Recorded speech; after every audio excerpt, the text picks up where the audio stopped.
If everyone can take their seats, we're going to get started with our meeting. Thank you.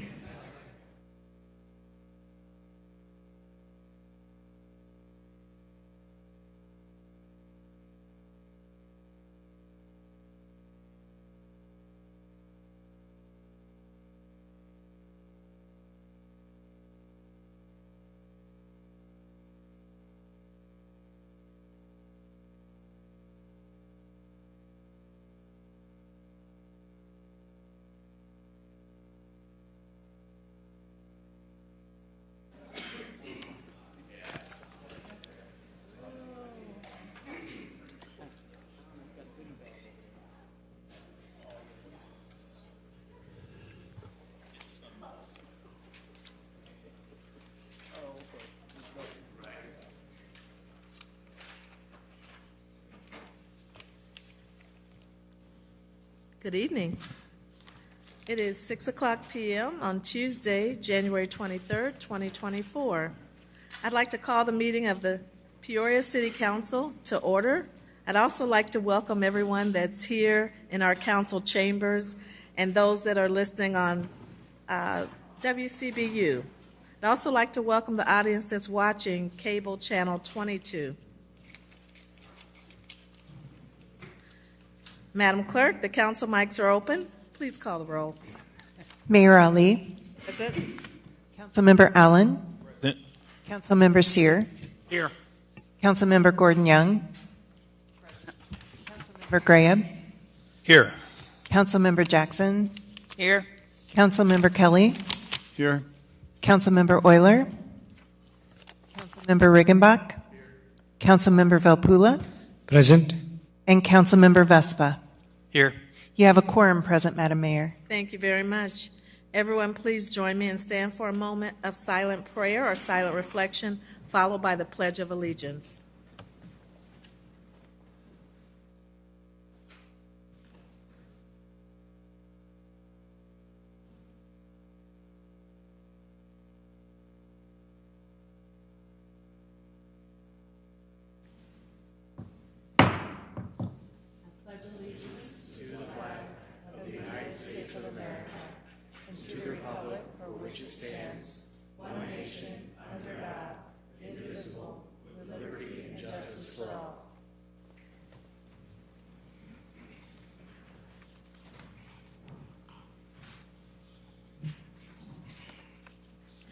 Madam Clerk. We have one proclamation. Our proclamation recognizes National Radon Action Month. And here to join us in receipt of that proclamation are Jim Emanuels and Debbie Emanuels. Can you come to the podium, please?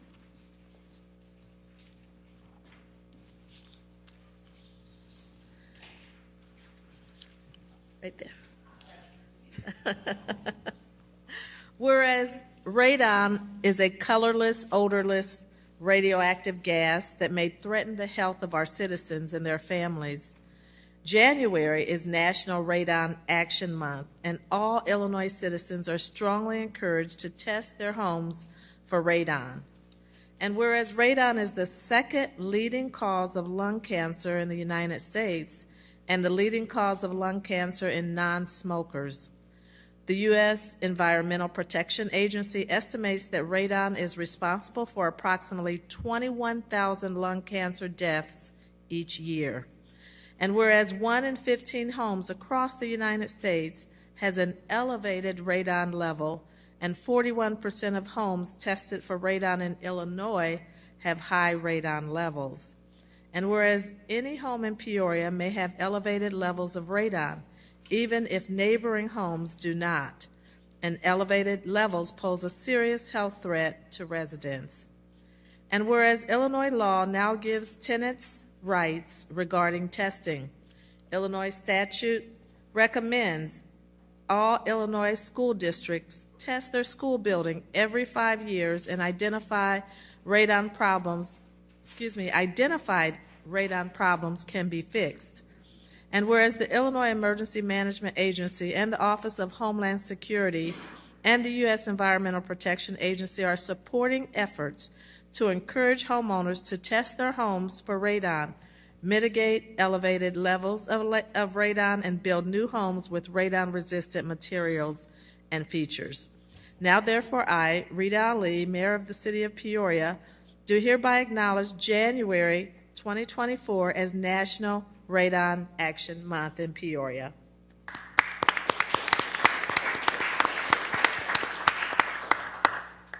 Welcome. Thank you, Mayor Dr. Rita Lee and the councilman.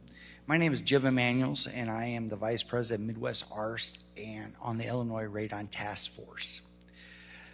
Thank you so much for this proclamation. It's important to get the word out. As you said, radon is an odorless, colorless, tasteless gas. It's the second leading cause of lung cancer. And the only way you'll ever know that you have an indoor radon problem is to test for it. Fortunately, we do have the cure for radon-induced lung cancer by diverting the radon gas to the outside. It's called a radon mitigation system. The story I hear way too often is a loved one has come down with lung cancer and the doctor asked them to test their homes for radon and it came up high. And usually at the end of the conversation it is, why didn't nobody tell me? And that's what this proclamation helps do. According to the EPA, the action level is 4 picocuries per liter, which is equivalent to 5.3 cigarettes in an 18-hour period. Peoria County has a distinguishment that we need to acknowledge. According to IEMA, the Illinois Emergency Management, the highest recorded radon ever tested in the state of Illinois was 1,307 picocuries. And actually, we own the first spot and the fourth spot in the state of Illinois. We do have a radon issue in this city here. So thank you again for this proclamation. And I would urge you to go back to your constituents and advocate for them to test for it. The Peoria County Health Department, the good news part of this is they have test kits and they actually have grant money for the mitigation systems. Thank you again. Thank you for making us aware. Thank you.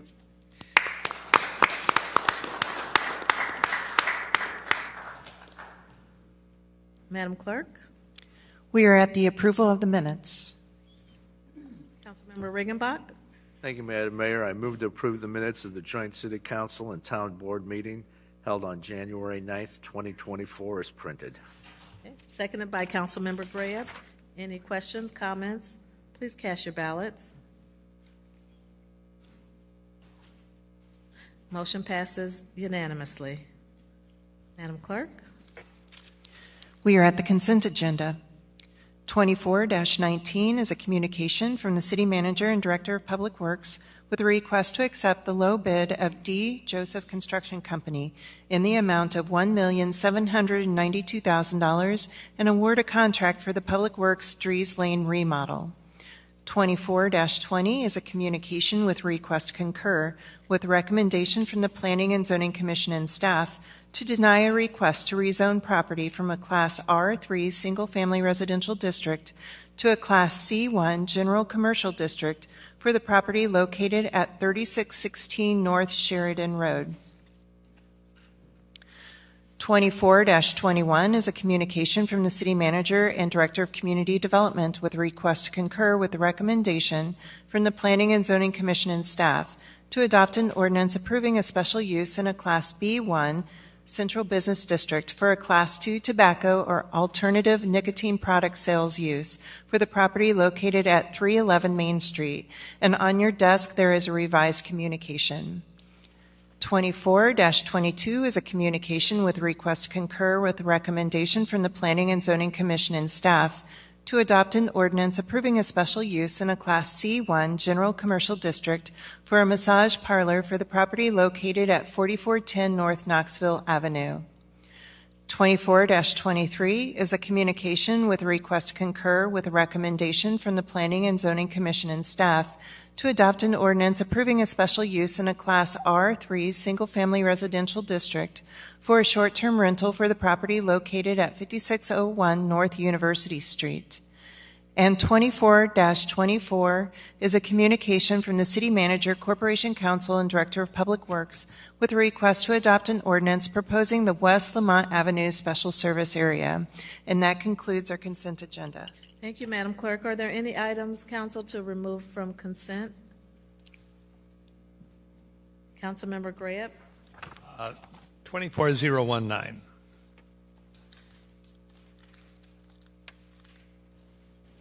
Councilmember Jackson? Well, I was going to say 24019 as well. Okay, thank you. Councilmember Sear? Thank you, Madam Mayor. Move to approve. Seconded by Councilmember Allen. Any discussion? Please cast your ballots. Motion passes unanimously. Madam Clerk? 24-19 is a communication from the City Manager and Director of Public Works with a request to accept the low bid of D. Joseph Construction Company in the amount of $1,792,000 and award a contract for the Public Works Dries Lane remodel. Councilmember Graham? Yes, this is an overdue expenditure. Many of us were very unhappy when we kind of got stymied in our efforts to design a new office layout out on Dries Lane for our Public Works Department back in 2016 or so, when the funding was withdrawn after completion of just one phase. So we have a lot of remodeled space that needs to be finished and made usable for our staff. And certainly with all the infrastructure projects we've had in this community, it's vitally important that we have a good working environment that can adequately accommodate our employees. Director Powers, I wonder if you could add on or embellish to what I've already said here, because I'm going to be so thrilled to vote in the affirmative for this particular expenditure. Well, it's not often, I don't think, a director gets something pulled from consent that they're going, thank you. Thank you, Counselor. I think you did a really good job in providing somewhat of an overview. It actually started in 2012, the planning. Actually, this is a good opportunity just to invite any and all of you to come to Dries and to see the space. We would love, we like to tell you what we do, because a lot of people don't get to see that. Again, we often quietly do what we do. But again, when I came here 4 years ago, hard to believe, that space that you're talking about that we undertook in 2016 has been in that condition because, frankly, we didn't have funding. We hit COVID. There's no one to blame. There's a budget matter we had to address. And hence, we've had staff in spaces that were never meant to accommodate a person. They were meant to accommodate labs, vehicles, and it's only because it was conditioned space. It was the only place we could find. The space that we had started, we basically disqualified because we didn't have it conditioned. So a very large, right in the center of our building, is uninhabitable because of that. So it's that, along with just a complete functionality of the building. As you know, we're growing the utility. There's just a number of things that have happened since 2016, Councilor, that Council, Mayor, all of you, just that frankly we need to do to accommodate workflow, a more welcoming environment. You know, on the exterior side, we've taken on a green infrastructure project as a model for the city. We would just like the compound to reflect, really, I think, the first public building that you see when you come to Peoria. If you think about it, you're coming 74 south, and what's not really south, but you're heading south, and you look to your left and you see our salt barn, and then you see our building, especially in the winter. So we need this work done, and it is well overdue. I could not concur more, sir. Thank you. Thank you. You're welcome. Councilmember Jackson? Thank you, Madam Mayor. Well, first of all, I just want to start my comments by saying it sounds like a much-needed project, but what does disturb me is, and I think I brought this issue up a couple years ago about the lack of minorities that are not involved in this project as a governmental entity, we have a goal of 15% minority participation, and I get it. Sometimes companies, smaller companies, are not in a position financially, but what I am not sure is whether or not this particular contractor has put forth a good faith effort. At least, there's documentation, but with 3% minority participation, that does not indicate to me that there was a good faith effort put forth. And my question is, when I brought this issue up 2 years ago, Mr. Manager, we changed? Have we done anything differently with regards to how we approach this process? Because for reasons unbeknownst to me, I'm sure maybe some may have to do with the law, minorities and women are not in a position to even compete, especially if they're a smaller company.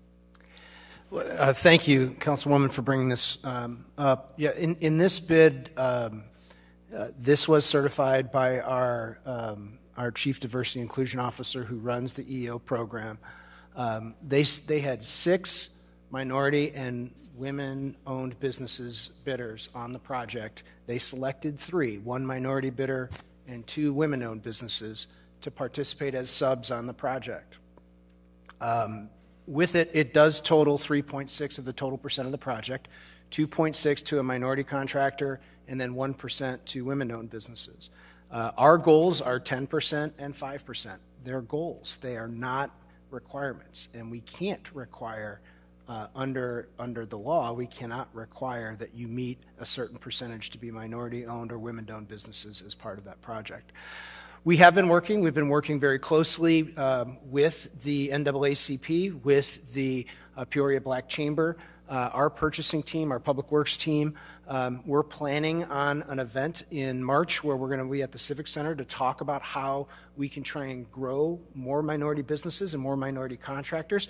This project actually had 2 minority businesses that submitted as primes for the project. They were not selected because they were not the low bid in this. And when we spec out construction work, we do have to go with the lowest responsible bidder. So in this instance, staff feels that this was an appropriate bid.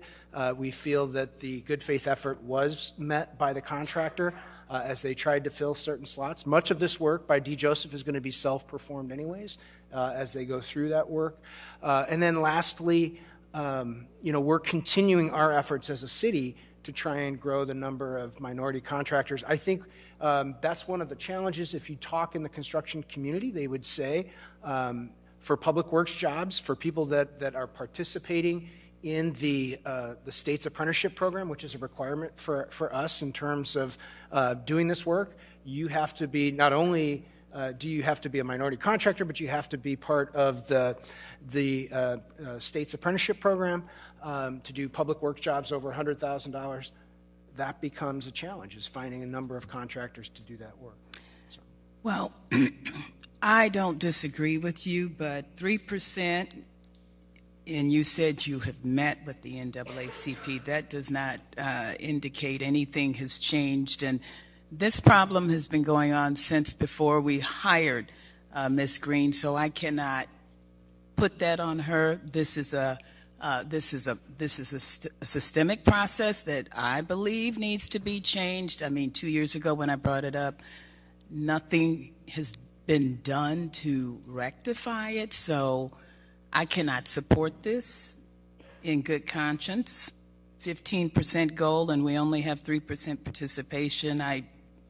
It just doesn't. I can't support it. Okay.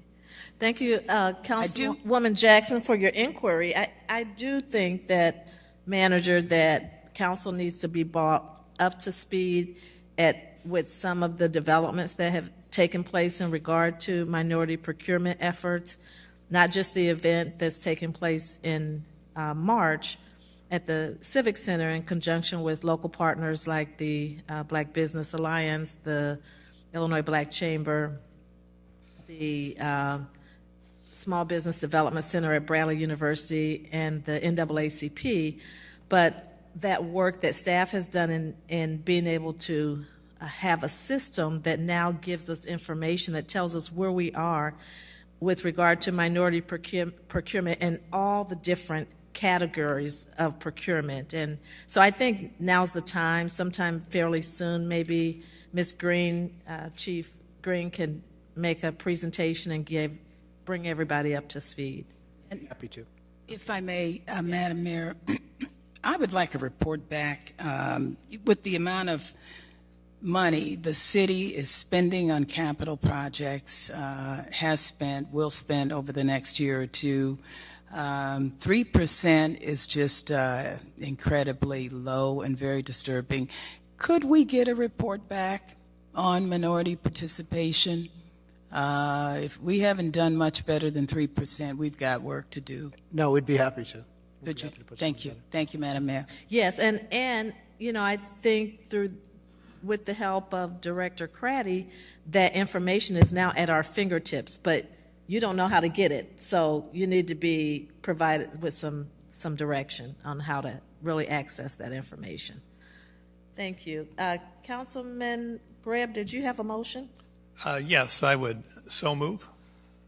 Seconded by Councilmember Riggenbach. Any other discussion? Cast your ballots. Motion passes with 1 nay. Jackson. Madam Clerk? We are at regular business. 24-25 is a communication from the city manager with a request to approve a spending plan for the remaining $1,200,000 of American Rescue Plan Act funds for violence prevention activities. Manager? Thank you, Madam Mayor. At Council's request, we said that we would come back to you this evening with our recommendations regarding the violence prevention funding, and I'd like to turn the floor over to our Community Development Director, Joe Doolin, who's worked with the Police Department and the administration to just put together some of the recommendations we have for you here this evening. Thank you, Manager. Thank you, Mayor. Thank you, Council. So based after the discussion of the last policy session and looking at where we're at with the current programs that we had funded in round 1 and round 2, city staff came up with a recommendation to try a different approach with this next and final round of funding, specifically looking at projects and programs we can roll out to the neighborhood. We've had a lot of funding that's gone to nonprofits. They still have those funds that they haven't spent, even though that we originally intended for them to last through the end of 2023. The funding is still there, so the programs will continue through 2024 while they wrap up and finish their programs. But specifically, we wanted to look at what could we do a little different to try to help with crime in neighborhoods. So the recommendation in front of you really looks at kind of ways specifically focused around environmental design that can reduce kind of crime in neighborhoods. While this won't necessarily kind of be the end all to anything, it just adds to all the additional efforts. Specifically, the request puts a $500,000 over the next 2 years into alley and porch lights in neighborhoods. We are going to work in conjunction with the police department to look at the different hot spots throughout the community, those with the high crime rates, and really go door to door trying to encourage people to sign up for the program to get a new porch light, brighter porch light if they don't have one, a back door light, and then if they have a detached garage, an alley light on top of that. When you think of all the people that could sign up, if a large percentage of the block does, it can provide a significant much more lighting for the neighborhood. So we will be doing that over the next 2 years. While we indicated in there that the program will last for 2 years, we're going to try to spend it as quickly as possible to get the lights up as quickly as possible. Then the second aspect of it is really kind of looking at vacant properties and kind of vegetation that is causing issues in our neighborhood. This might be something that you don't think of that will necessarily deter crime, but when you think about overgrowth, trees, scrub weeds, things like that, it provides a huge opportunity for those who want to break the law to be able to hide, to be able to get away from things. It takes away from natural lighting that could come into the neighborhood and the community. So we will be working kind of with staff to clear cut vacant lots we've already taken down, look to see if there's trees or things like that blocking street lights that are already up, clear cut back some of the vegetation in the alley so people don't have a place to hide. Really trying to light up an area, light up a neighborhood, make it less appealing for someone who wants to go break in for cars, have an easy getaway. So that's what we'll be specifically focused in those hot spots as well. So with that, happy to answer any questions. Councilmember Allen? Thank you, Madam Mayor, and thank you, Director Doolin, for bringing this forward. I think this is a good reflection of where the council wants to go in its next series of funding as we look to combat violence in our community.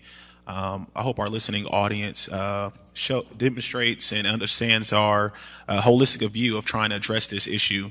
We've invested previously in programming and really trying to invest in our citizens to address this issue, and now we're looking at some environmental ways in order to combat the complex issue that is violence in our community. So I just want to commend you and your staff for the innovation and bringing these forth, and look forward to seeing these implemented through the various hotspots in our city as we look to combat violence in our city. Thank you. Thank you, Madam Mayor. Welcome. Councilmember Kelly? Thank you, Madam Mayor. A couple questions, Director Doolin. First of all, these vacant lots that you speak of, are these city-owned vacant lots or county-owned vacant lots? A large majority of them probably will be, yes. Are there any private ones?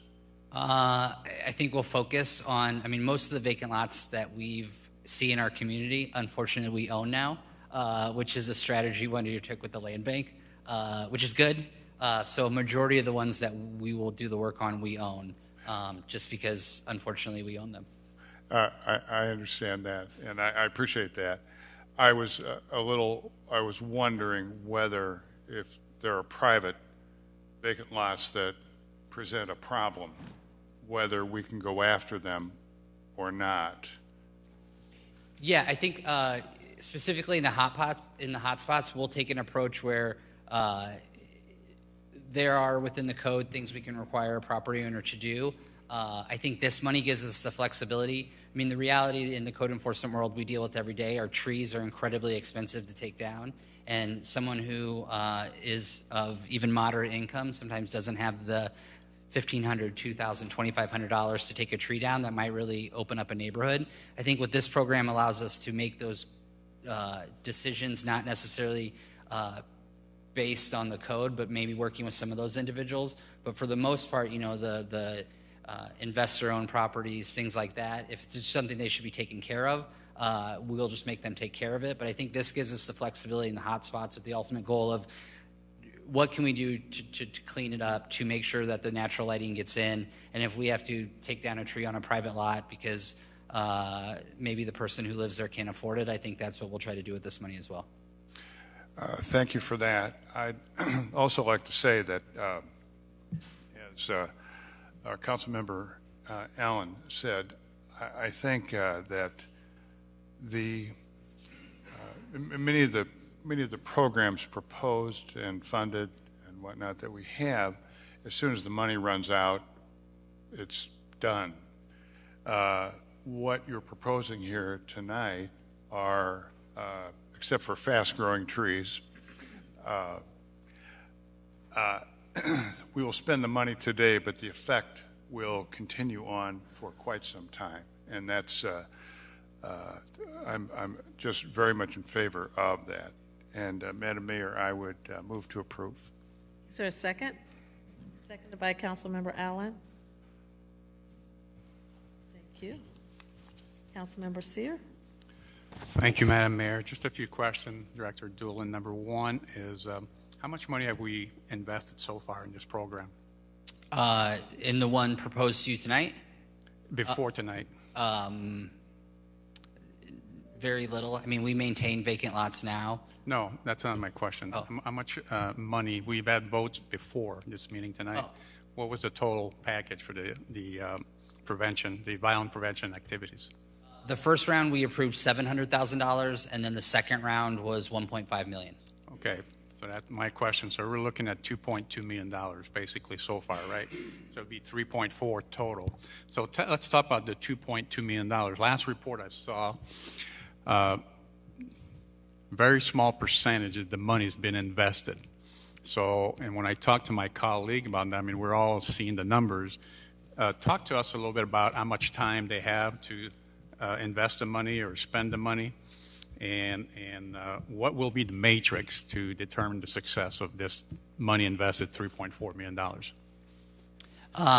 Well, I will answer that question, but the programs are being managed by the police department. I think kind of going back to the original thought in the application process, they put specifically in the RFP what sort of metrics that they need to report on to sort of the success of the program. And so they have that data from them.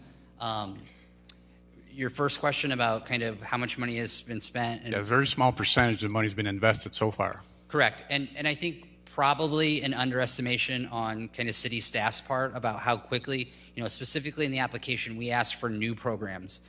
We wanted something that people weren't doing in our community because we didn't want to just be a funder of existing things. And I think we probably underestimated the ability for nonprofits to get approved, launch a program, hire people to do the work. I think kind of what the police department would tell you, they're starting to see that money going out. They're starting to see those programs in place because they've had the staff that's been hired to do it now. I think that it was very lofty of us to enter in a grant agreement and think they would spend the money in a year when they launched a brand new program. That just probably wasn't a realistic expectation we could have put on them. And now that they have those going, I think we'll start to see more results from that. So does your staff share information with other cities of our size for these types of programs? Because I'm just questioning a little bit, okay, seriously, how much success will we have when I look at, okay, we're going to spend, I don't know, $350,000 on removing trees. I'm having a hard time answering those questions from my constituent that calls that, how do we fight crimes with just by removing, cleanup or vacant lots, basically? Yes, I think my counter to that would be, if you are worried about your safety, would you rather kind of walk in a really dark, dense area of a forest, or would you rather walk on a soccer field? And I mean, I think that's what we're trying to do with this money, is to take down the ability for people to hide behind things, to lighten up an area. Is it something that drastically impacts something overnight with violence crime? Probably not. But I think the crime you're seeing in our community, specifically related to car theft, I mean, and the chief can jump up if he wants, but criminals look for areas that are attractive to commit crime. And dark spots, places where you can hide, places where you can get away easily, that's what they're looking for. By clear-cutting these lots, you're doing a multitude of different things. You're not only impacting crime, but you're really improving the character, the look of the neighborhood. People take more pride in their neighborhood. They want to be more involved. They report things. It's why we have code enforcement. It's bringing that pride to the neighborhood, so when they see issues, they report things. And then your first question about kind of the measurement and the success of those programs, unfortunately with crime, not something that happens overnight. And the programs that were launched, a lot are trying to address some of those root causes. I mean, so you're not going to see a drastic impact overnight. It's really investing in, a lot of the programs invested in youth, and it's hopefully the long-term impact where you can track the youth that were in the program 6, 7, 8 years from now to see that they made progress and these programs helped. It's hard to hear from that corner, but I think the question you were asking about is crime prevention through environmental design. Yes, I think it's very important. And again, it's another tool for us, but it's more importantly is really educating our homeowners, our landlords, our property managers in what that really looks like. Not just in lighting, but I'll give you an example. When you have a sidewalk in front of your home that goes up to your steps, when you have flowers set on the side of them or planters set on the side of them, in your mind, it tells you I have to walk on that sidewalk and not walk through the grass, right? So you're controlling access through the design of how you designed your landscape. That's part of all of that. Lighting, again, is very important. Again, it's just another tool, but we got to educate those key people that I've talked about, landlords, property owners, property managers, and it's just part of the bigger picture of lighting, cameras, neighborhood organizations. All of that falls into crime prevention through environmental design and what we would call part of our landlord training and nuisance properties and abatement. Thank you, Chief. Thank you, Director Doolin. Thank you, Madam Mayor. You're welcome. Councilmember Regenbach? Thank you, Madam Mayor. And thank you, Director Doolin and Chief, for the comments thus far. And I just want to offer my enthusiastic support for this concept. I think the report we got from the police department 2 weeks ago on the violence prevention to date shows that we have a lot of good things in the mix right now. And you look at some of the names of the organizations involved: Dream Center, the Health Department, Big Brothers Big Sisters, Goodwill, Friendship House, the YMCA, goes on and on. These are organizations that have a proven track record. And Director Doolin, if you would just reiterate the fact that the round one, the $700,000 that went out first, was to be spent by the end of last year, correct? I think the grant agreements, were about a year, correct? So we are allowing them another 12 months to continue the work that they've begun, correct? Sir. And I think that's important to note, because doing my math, and take that for what it's worth, there's still a little over $400,000 in that first tranche to be spent. So Actually, Councilman, can I correct you on that? I mean, updated numbers as of today, there's only about $60,000 left. So the timing of when documents have been submitted, there's only about $61,000 left. The most recent report we were presented had 400. I understand. I'm saying that as of today, because you got that report. I would appreciate seeing how that's all been gone out, because that's, I think, one of the frustrations that some of us have, is that we haven't been kept up to speed as the money has been going out. So my point is, there's still money to be spent. It's still going out. What about the second tranche then, Mr. Manager? Do you got numbers on that too? I don't have the data on the second tranche, because that data that is still open, but we'll get you up-to-date numbers on those as well. Well, on the report we got from the police on January 8th, the funding was $1.5 million, and there was about $200,000 had been spent. So there's more than that, you think? There may be. Part of the largest chunk that came in was from the health department, that had exhausted all of their $250,000 from the first round. So that was exhausted. That changed that number considerably from that period of time. There was others from some of the other agencies that received funding in that first tranche. But we'll get you updated numbers this week for what's been spent to date that has been processed. Well, maybe when you get those big expenditures, you could inform us live instead of waiting till we ask for it, because that exasperates the frustration. And I'm trying to be supportive of it, and now you're making it more difficult. My point was, we have money allocated. We have good organizations doing good work.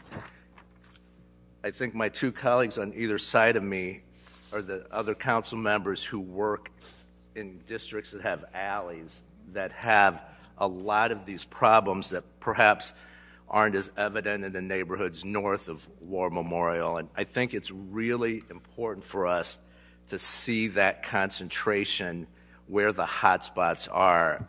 And we got a report from Jacob Mushan in the police department immediately after that last meeting, when we talked about some of these environmental things. And I think this is really going to let the people in the neighborhoods know that we hear their concerns, that we see the frustration.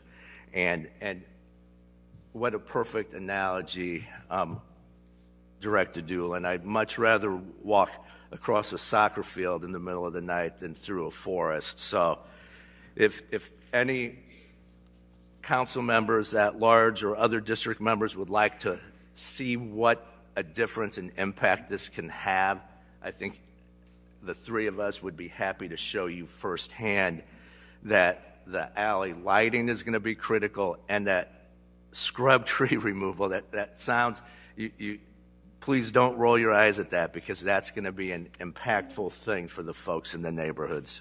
And appreciate the action before us tonight, and I definitely will be supportive. Thank you, Madam Mayor. You're welcome.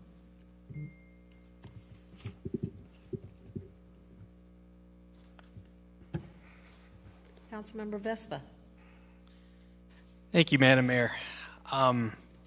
I am a little bit conflicted about this proposal, and it's not because I don't believe in environmental design deterring crime.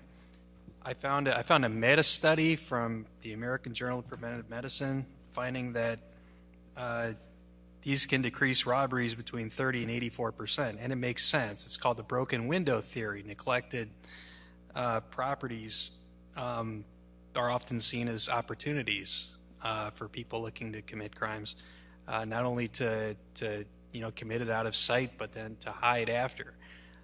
So, I mean, this does make sense, but I don't like getting away from trauma-informed counseling, mentorship, programs like that are designed to help people.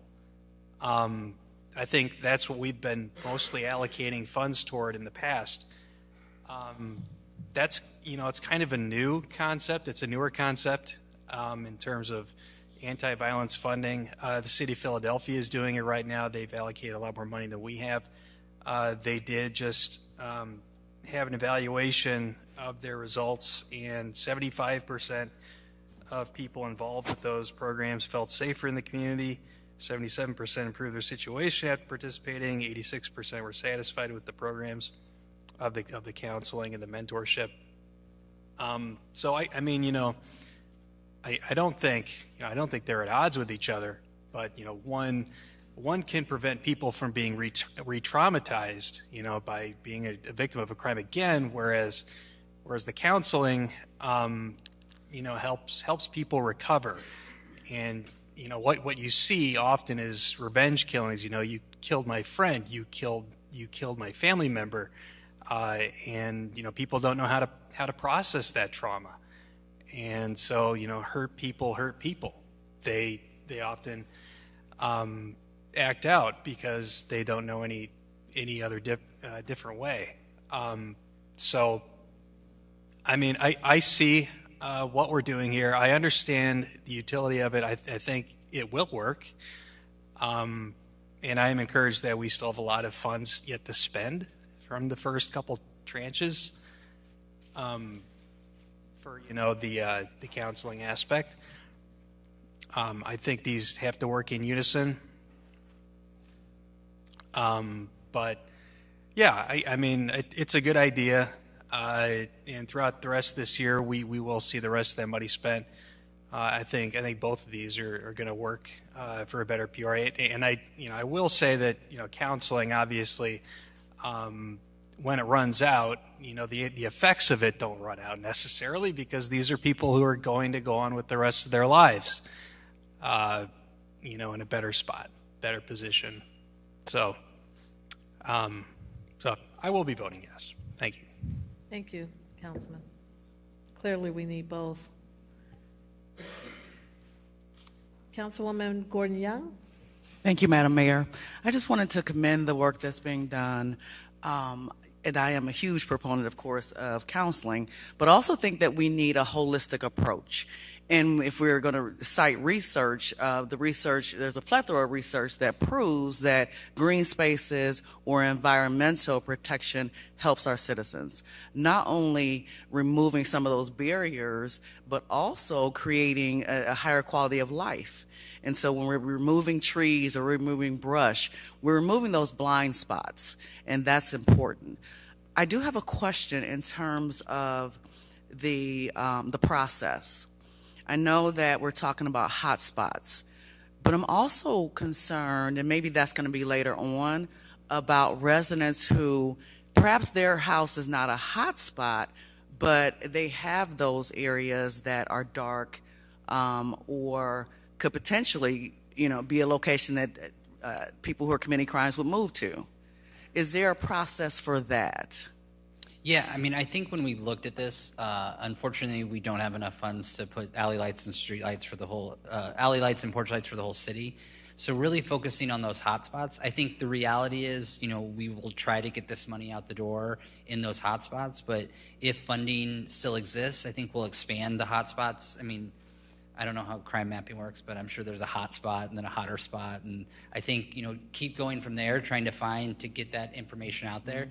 I think that if it works, we see some changes. I think it's definitely something for us next year in the budget when we're making budget decisions about programs like this to open it up larger. 10, 12 years ago, we used to have an alley light program that was citywide, and then funding it goes away, comes back. So I think, with this funding, we thought to focus on the hotspots, but absolutely look at if we go to everywhere in the hotspots, we'll expand that until we get all the lights out. Okay. And then one more comment. I was really pleased to hear the inclusion of accommodating people who may have private property but can't afford to remove those trees or whatever that barrier is. I think that's important as well. Thank you. Thank you, Madam Mayor. You're welcome. Councilmember Grant?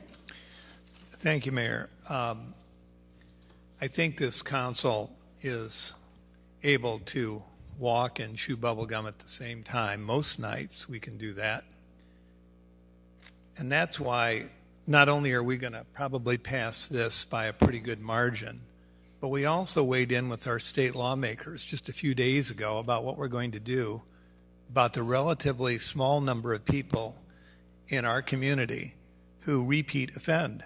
And that would include both adults and juveniles. And we asked for strengthening of penalties to get these vicious criminals off our streets.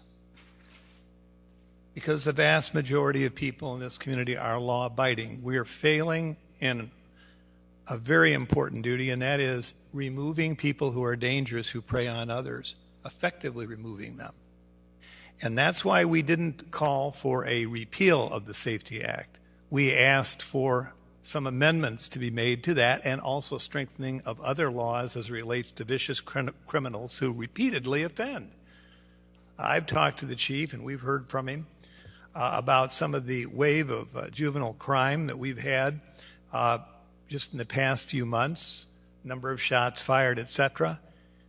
We have an honor roll, maybe I should call it a dishonorable roll, of about 36 kids who are completely out of control who will kill you and kill one another. So I don't want you, Councilman Sear, I'm not singling you out, to be surprised that this will not do a miracle. However, it's one more tool we can add to our arsenal in dealing with the crime in this community, and we have the money to do it. I think it's a great opportunity to find out if some of these programs will actually work for us. But we have sent the message to our state lawmakers.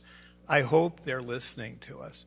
We gave them a laundry list, and I'm going to vote for this. And by the way, Councilman Vespa, I appreciate the fact that you brought up the broken window theory.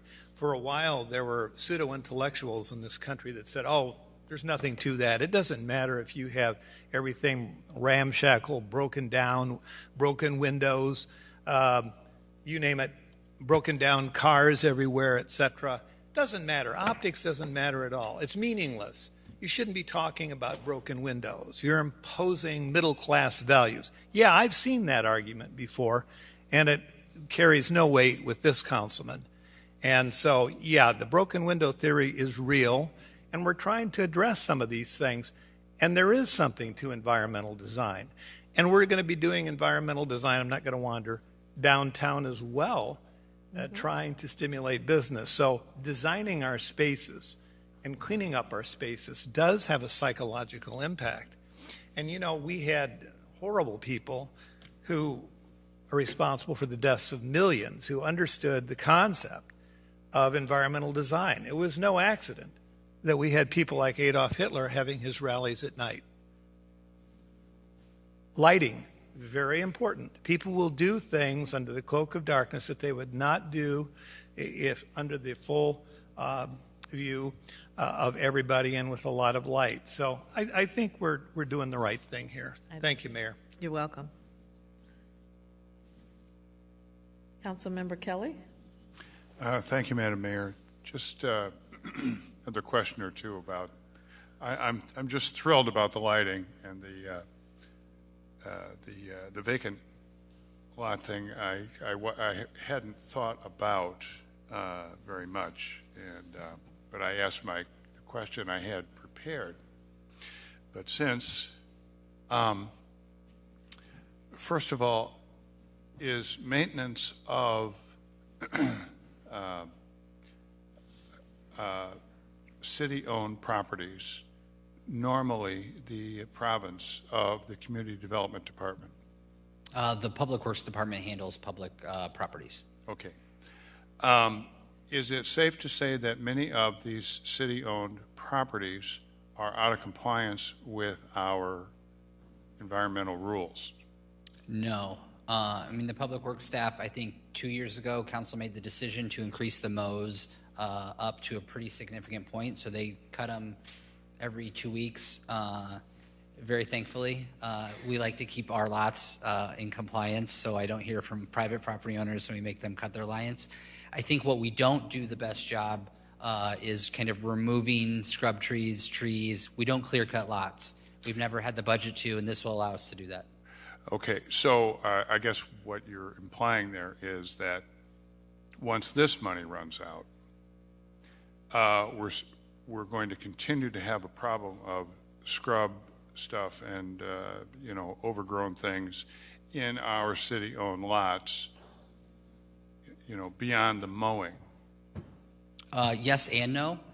It's much cheaper to cut a lot that doesn't have a tree in it, doesn't have scrub trees. I think what we'll do with this money is the lots that we go through and clear cut. I don't want to speak for Public Works, but you can do some treatment to get them so they don't grow back. And so the goal would be going into to make sure that we're not having to do it every year. You can make sure to spray. You can make sure to keep it maintained. So you're just cutting the grass. So you're not having to go back and remove scrub trees. Most of the time with the city-owned lots, the scrub trees that exist or the overgrown trees that were scrub trees at one point, we inherited. They were there when we got the house demolished and abandoned and just did not have the funding to really dedicate to clear cut the lot. And so this kind of gives us that ability to go back and fix that. Okay. Thank you. Thanks very much. Thank you, Madam Mayor. You're welcome.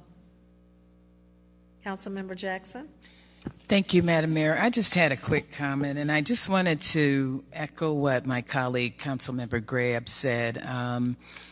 This is money that is well spent. This is anti-crime fighting efforts is a long-term, comprehensive approach that will take years to do. But I just want to add, 2 years ago when I got elected, I was complaining, hollering and screaming about the amount of tires that were dumped all over, parts all over the county, but in particular, the problem was epidemic on the south side. And since that time, I have been talking, and the mayor, and the city's collaborated with Ameren.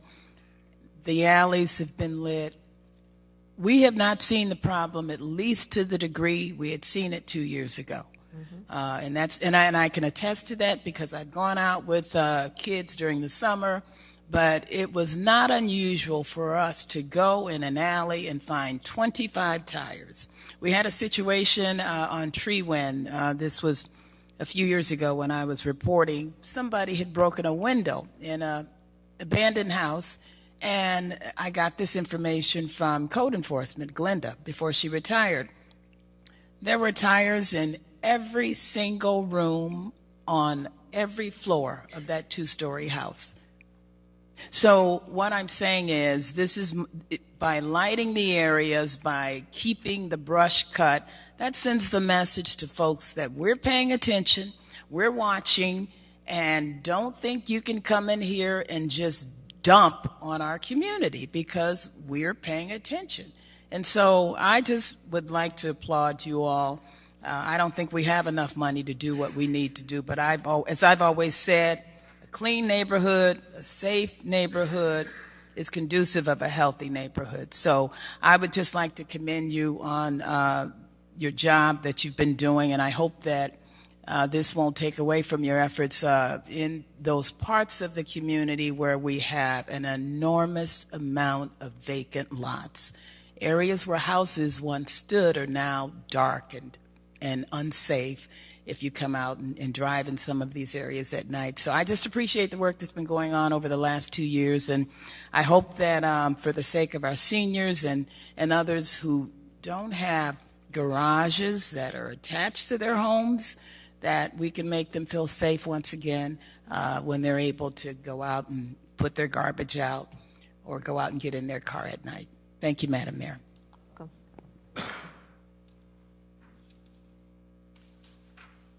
no more lights. Director Doolin, I like what I see here from you and your team. I'm a big proponent of environmental changes or design to improve crime reduction. I think it is a long-term game, but it certainly has to be a holistic approach, and this is going to help. We don't have any more discussion. It's been a great discussion. We have a motion on the floor and a second. So I think we're ready. Please cast your ballots.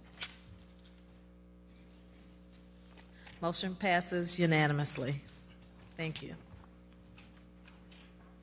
Madam Clerk?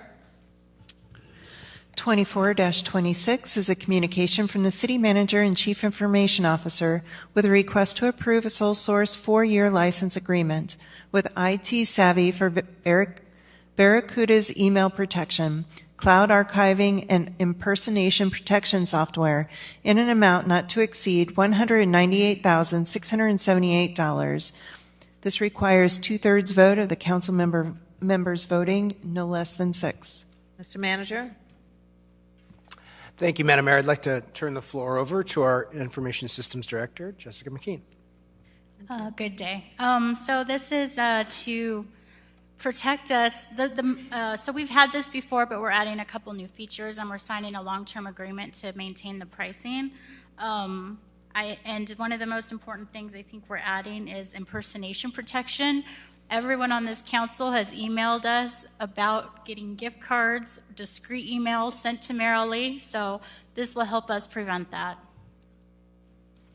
Council Hayes? Thank you. As this is sole source and there's 10 members present, it'll require 7 affirmative votes to pass the matter today. 7, okay. Questions from council? Councilman Sear? Thank you, Madam Mayor. Just to remind everybody a little bit,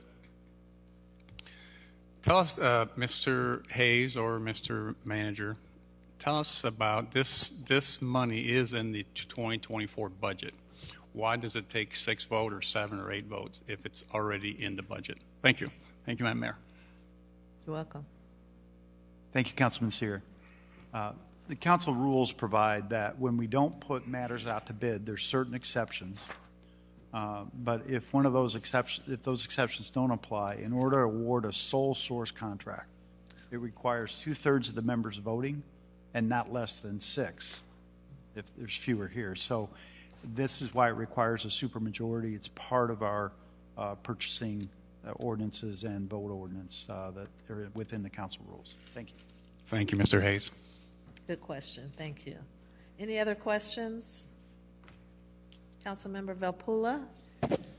Thank you, Madam Mayor. Just a quick question on the code that you received. Do we have 35,000 computers? Is that how we have to interpret that? 35,000. So it says in the quotation. Oh, that's the per year price. Like it's the per year price. Is that what you're asking? So the quantity is what? So we're getting an agreement. We're getting 3 services with Barracuda, and the annual price will be $49,669 for those services.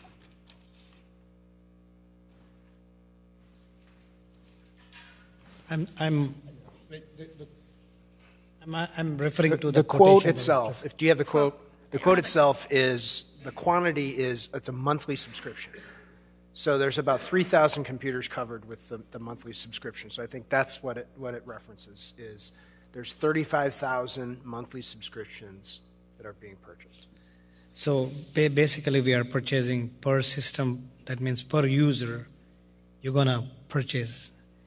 Does this system don't give a group plan? Yeah, this is the plan, and we already have Barracuda in place to protect our email and to store it in the cloud and to back it up. So this is just adding additional features and then a long-term commitment. Thank you. this is only for my clarification because it's so confusing to see one user, one user, one user. Then you have multiple quantities, multiplied with the unit price. So I just wanted to make sure that I understand correctly. Thank you, Madam Mayor. You're welcome. Councilmember Seer, Move to approve, Madam Mayor. seconded by Councilmember Gordon Young. Please cast your ballots. Motion passes unanimously. Thank you. Thank you, Director McKean. Madam Clerk? 24-27 is a communication from the City Manager and Director of Community Development with a request for the following. A, approve a grant award in the amount of $1,250,000 in home funds to Peoria Opportunities Foundation and Churchview Garden Homes, LLC for the construction of Churchview Gardens.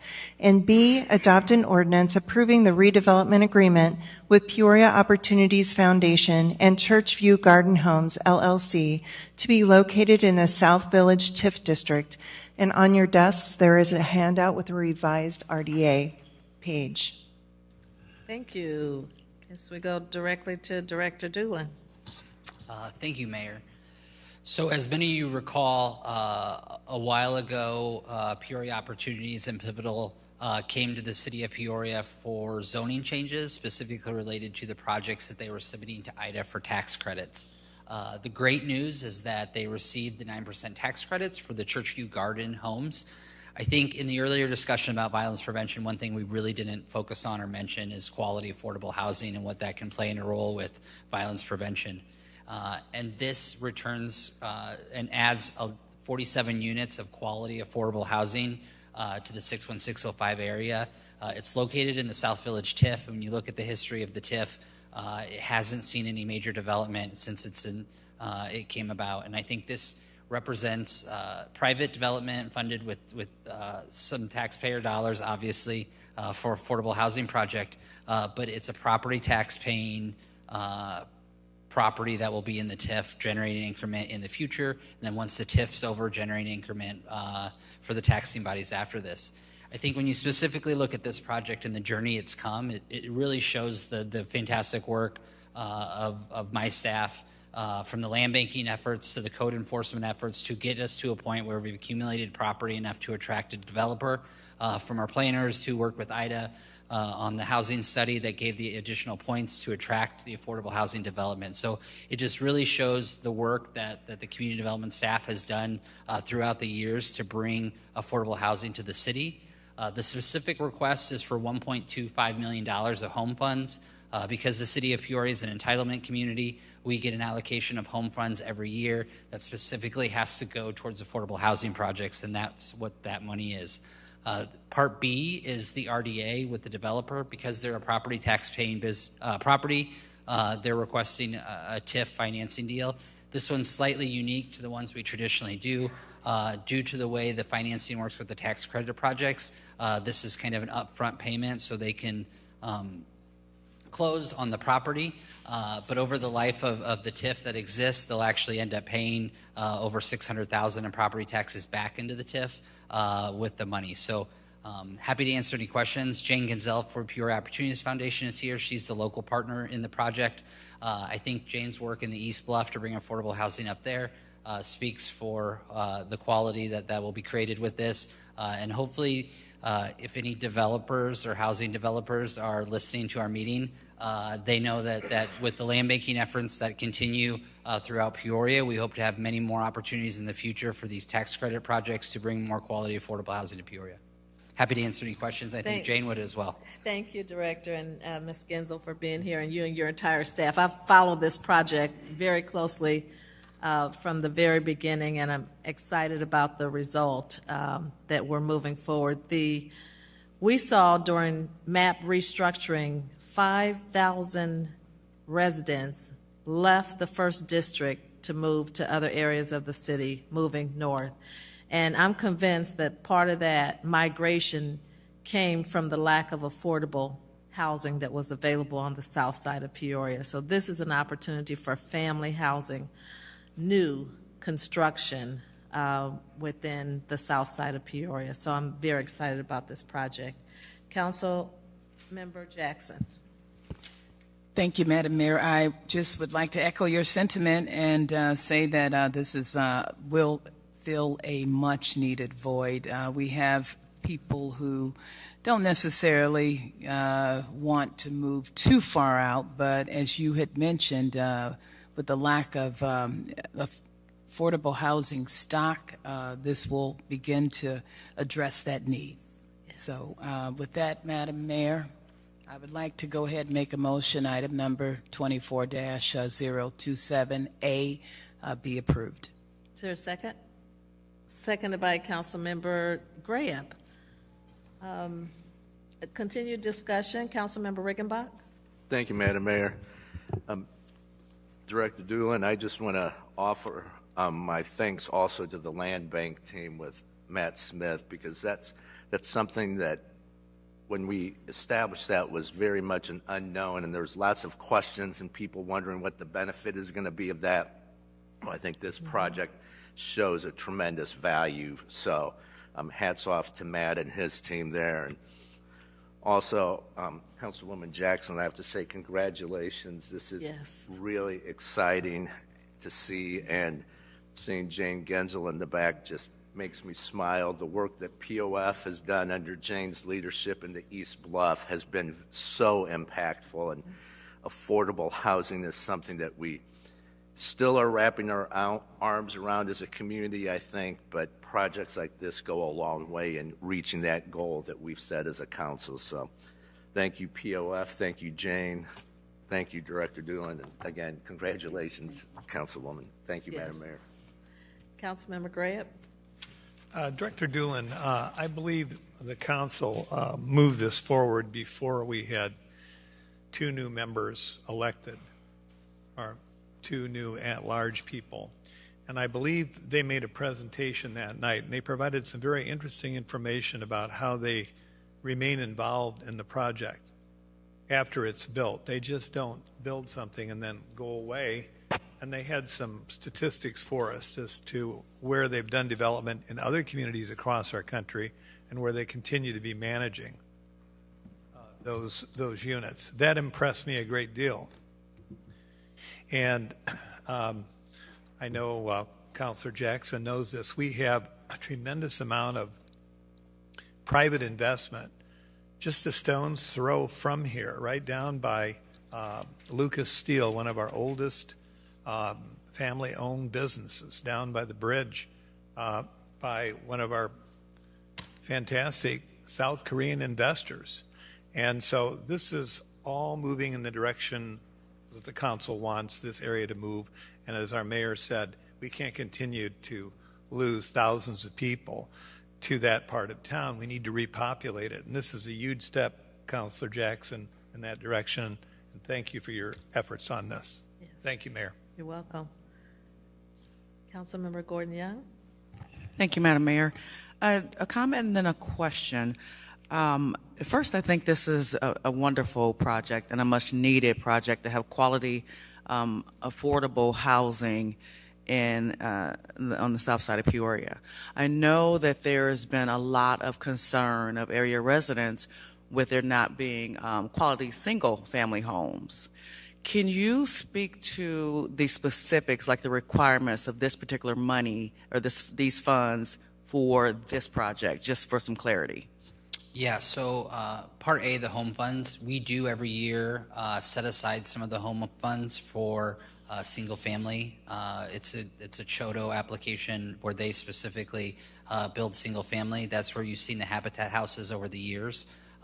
We plan to release that same funding and specifically talk to our partners who are doing that to build homeowner Habitat for Humanity with that group of funding. Haven't released it yet because we were hoping the federal government would pass a budget, and there's an earmark in there that will help with the program. So we're hoping that will come down in 2024. We try to approach both. Unfortunately, with single-family housing, the subsidy needed to make a project work is much larger sometimes than an apartment building or townhouses like this project. And IDA doesn't fund a significant amount of single-family home projects because the costs are just so much higher than can be recouped. So that's where it comes in with, probably we've averaged 3 or 4 Habitat homes over the last 6 or 7 years. If you go through Madison, Monroe, down in the North Valley, and then in the East Bluff too, we put quite a few Habitat. And the good thing about that project is they are owner occupied. So hopefully the federal government will keep the earmark in there, and then we'll be able to add our home funds into that and to hopefully get some new owner occupied single family homes in this area as well. Thank you, Director Doolin. Thank you, Madam Mayor. You're welcome. Possibly near McKinley School. Not near anymore. There is no McKinley School any longer. So. Right. the former space Correct. of McKinley School. Right. Thank you for that. Councilmember Regenbach?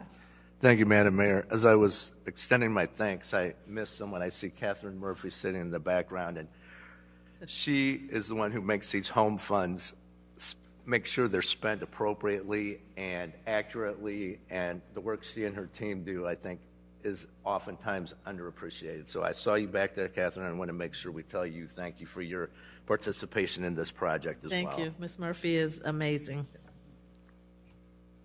Okay. We have a motion to approve item A. Please cast your ballots. Motion passes unanimously. Councilmember Jackson? Thank you, Madam Mayor. I would like to make a motion that item number B and under 24-027 be approved as mentioned. And that's seconded by Councilmember Greb. Please cast your ballots. Motion passes unanimously. Congratulations. Congratulations, Councilwoman Jackson. Madam Clerk? 24-28 is a communication from the City Manager and Assistant City Manager with a request to adopt an ordinance approving the redevelopment agreement with Wagner Properties, Inc. for 1001 Southwest Adams Street to develop a commercial and residential mixed-use development in the Warehouse District. Mr. Manager? Thank you, Madam Mayor. We have with us our Economic Development Manager, Debbie Van Sickle, and she's going to walk through this proposed redevelopment agreement.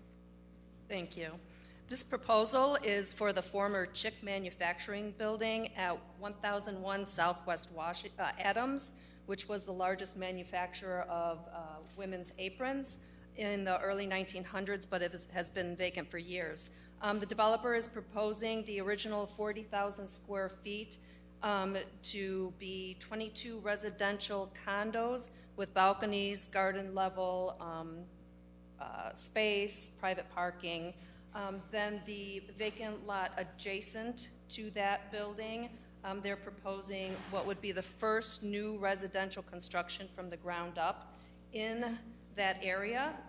They're proposing 4 floors of residential units with 60 two-bedroom apartments, 16 one-bedroom apartments, 2 garages, over 100 parking spaces, gym space, and some retail space.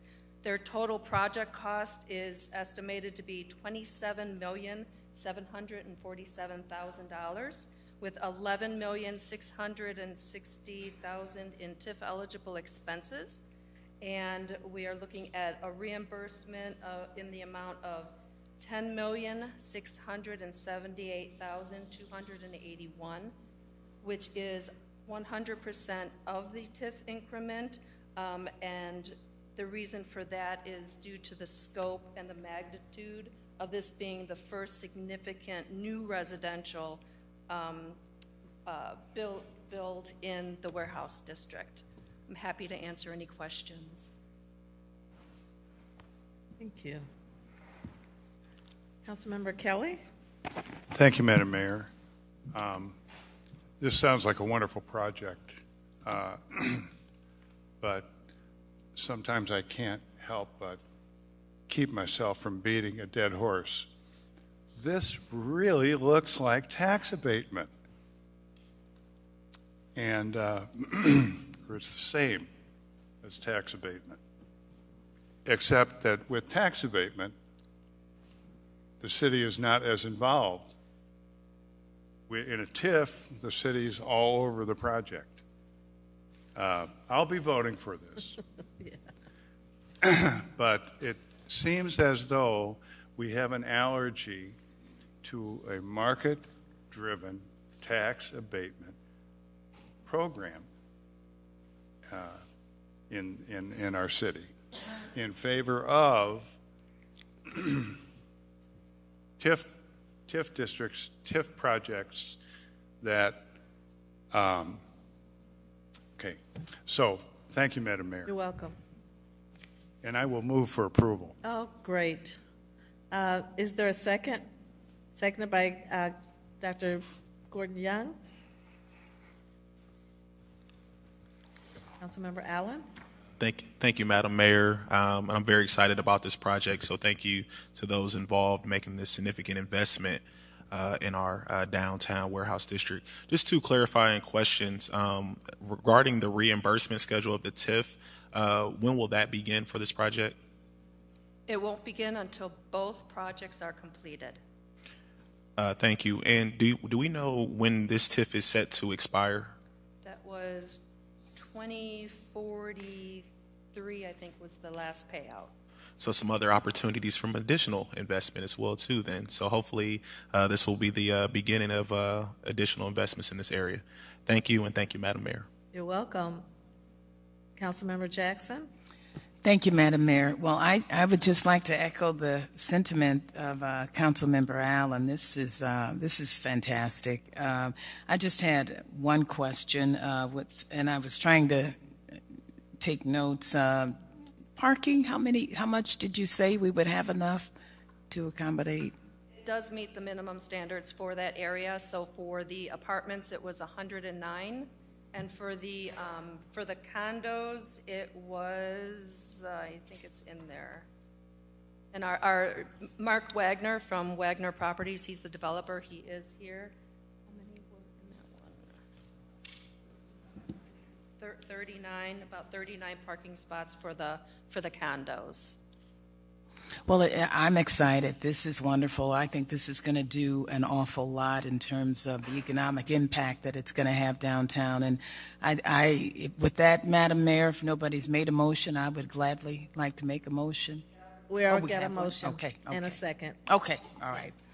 Thank you, Madam Mayor. I'm excited. Welcome. This is a wonderful I'm just as project. excited. This is going to be a great addition to Peoria Warehouse District, Peoria downtown area. So thank you for your investment. Yeah, appreciate it. Thank you. Yes. Thank you. Okay, I think we're ready to vote on this, Miss Debbie. Please cast your ballots. Motion passes unanimously. Okay. We wish you much success. Madam Clerk? 24-29 is a communication from the City Manager and Finance Director Comptroller with a request to receive and file the month ended November 30th, 2023, unaudited financial report.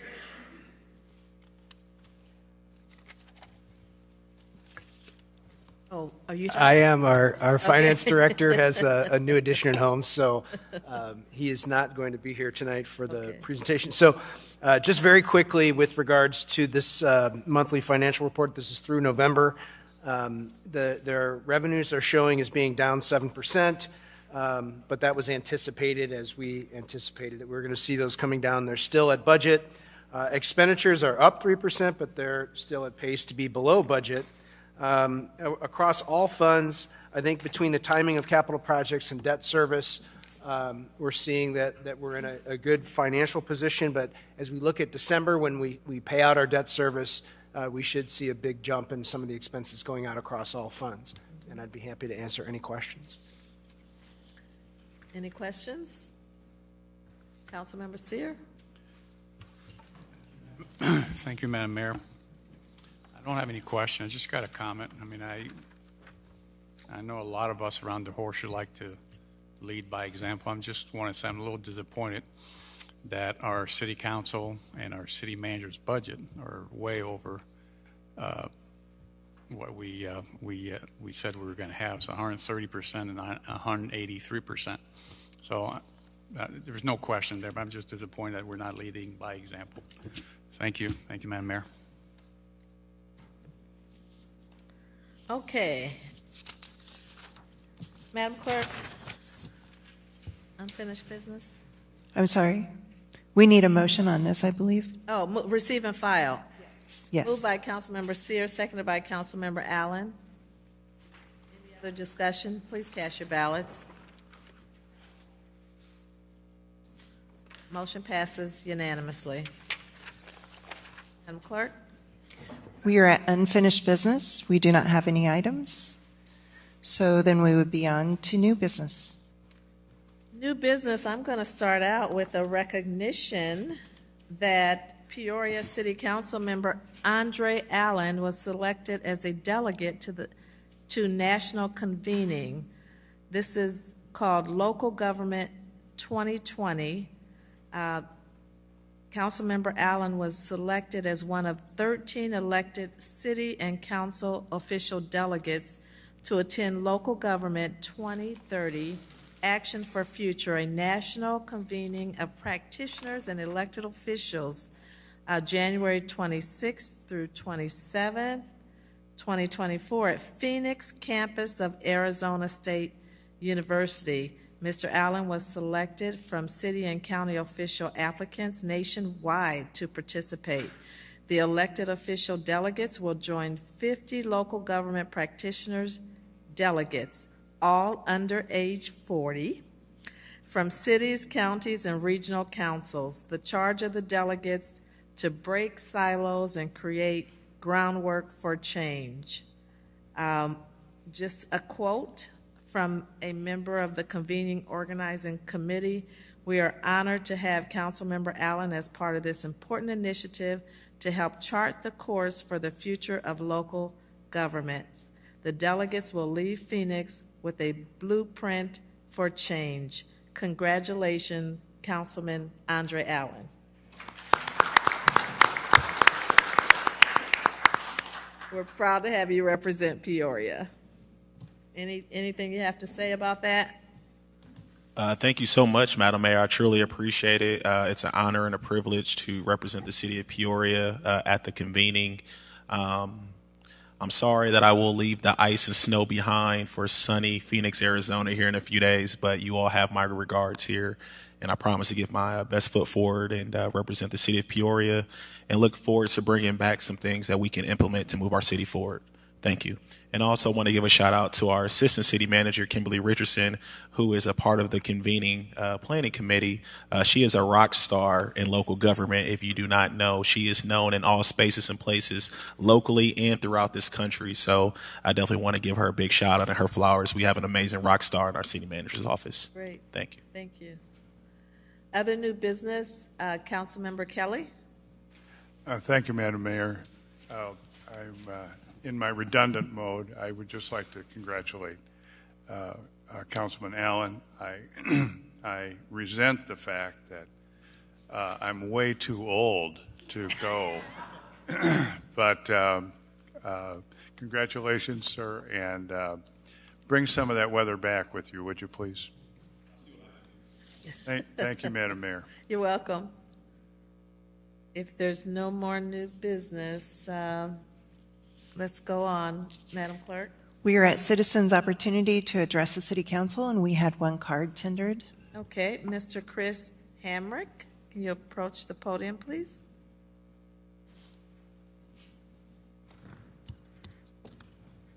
Good evening. My name is Chris Hamrick, and I'm here because some time ago the city failed to repair its culvert, and it flooded my neighborhood, flooded my home. I repaired my home, but the city also did not repay me for those costs. I've been a lifelong Peoria resident, and but I'm not a very political person. This is the first council meeting I've been to. I was aware of the 5-minute restriction. I've got something that's about 7 minutes. But after being here this evening, I also wanted to commend everyone here. public has a pretty bad perception of government in general. And what I witnessed tonight was a group of people with Peoria and its citizens at the forefront of its decision-making. And I just wanted to say, from my point of view, no matter what our potential discrepancies are, I appreciate it. So I wanted you, the council, to hear the facts of what happened, just from me specifically. So in April of 2020, during COVID, the culvert next to my home, it flooded the street, and it eroded ground. I called the city. A month later, Jim Sharp called me back, a city employee, told me that the culvert was in need of repair, but it wasn't in the budget, and it was COVID, so there wasn't anyone to repair the culvert. Over the next year, I kept in touch with Jim, advising him on the ground erosion and advising him also on, or asking him actually, when the culvert would be repaired. So in March of 2021, I called Jim and told him the erosion is much worse. It's 45 feet long, it's 5 feet wide, it's 15 feet deep at its deepest point, and it's dangerous to my family, it's dangerous to the kids in the neighborhood. A week later, Foth came out and they agreed with me. They told me that they were going to advance the repair of that culvert to ahead of 200 other projects and repair it end of May 2021. May 9th and May 18th, it rained, the street flooded, the culvert failed, my yard flooded, my driveway flooded, my garage flooded, my basement flooded. It's surrounded my home. It trapped my family and I in the home. And I noticed the flooding in the basement on May 9th, called Jim immediately on his cell phone and told him, "You just flooded my house." So the next day, May 10th, my insurance company came out and did a partial assessment of the damage the city had just done to my home. And the reason it was partial is because I didn't have coverage for damage to my house caused by the city. I had coverage for a broken sump pump. So they did a partial assessment so I could get $10,000, and I got $10,000. May 18th, during the second flood, I spent some time in my yard with Jim and asked him, "What am I going to do? This isn't my fault." And he told me, "It isn't your fault, and the city should pay for it, and to file a claim with Sedgwick." So I told him I would repair my property and file the claim. And I also asked him to look at my driveway. My driveway was buckled. And he said he doesn't know if the driveway was caused, the driveway buckling and damage was caused by the flood, but he asked me to reach out to one of his employees, works for the city, who was on site during May 9th, saw the flood, and has a side concrete business. That's Murillo Concrete. And Jim's son works for Murillo Concrete as well. So that's exactly what I did. I had Javier Murillo come out. He told me he was there during the flood. He knows the flood ruined the base of my driveway, and it had to be replaced. He also wrote a letter basically to that effect.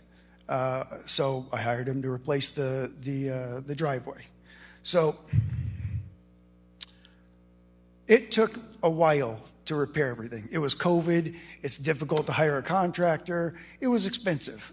I turned in all of my receipts to Sedgwick in April of 2022. I phoned them. I phoned Tanya Ball over and over and over again. I emailed her, didn't hear from her. So in August, months later, I called the city to speak with Mr. Yerk. And I got Ed Hopkins, who told me Tanya would call me back the next day. She did. Apologized to me for her being unprofessional, and she told me that the reason it was taking so long to respond is because the city didn't respond to her request for the investigation. No contact at all. So by September, I'd had it, and I emailed her and said, "Pay this claim by the end of the year, or I'm going to sue the city."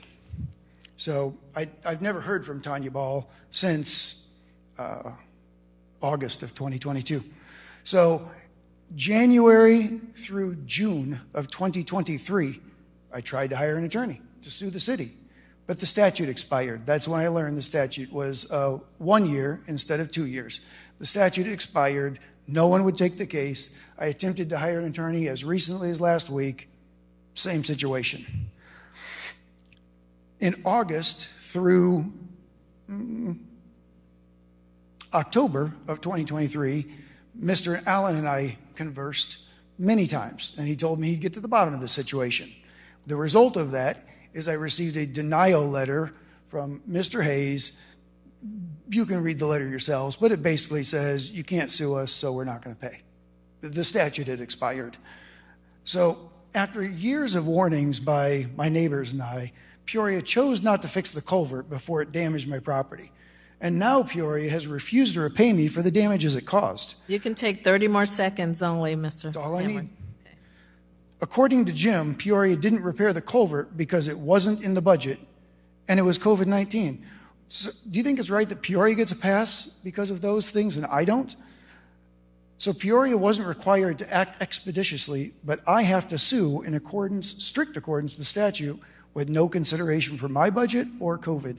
And I'm here tonight to ask this council to reconsider, to either pay my claim or toll the statute, let me sue the city, and let's see what the court thinks is fair.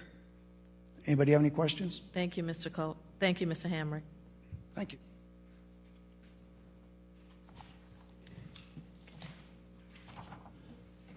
We have an executive session. I would like to invite a motion to adjourn and to convene in closed session immediately following adjournment of the City Council meeting pursuant to the Open Meetings Act 5 ILCS 120/2C1 to discuss the employment of legal counsel for the city pursuant to the Open Meetings Act 5 ILCS 120/2C11 to discuss pending and probable or imminent litigation and pursuant to the Open Meetings Act 5 ILCS 120/2C21 for approval by the body of closed session minutes and for the semi-annual review of closed session minutes. Okay. And seconded by Councilmember Valpula. Madam Clerk. Who made the original motion? I apologize. Councilmember Sear. So we just need a vote, correct? Roll call.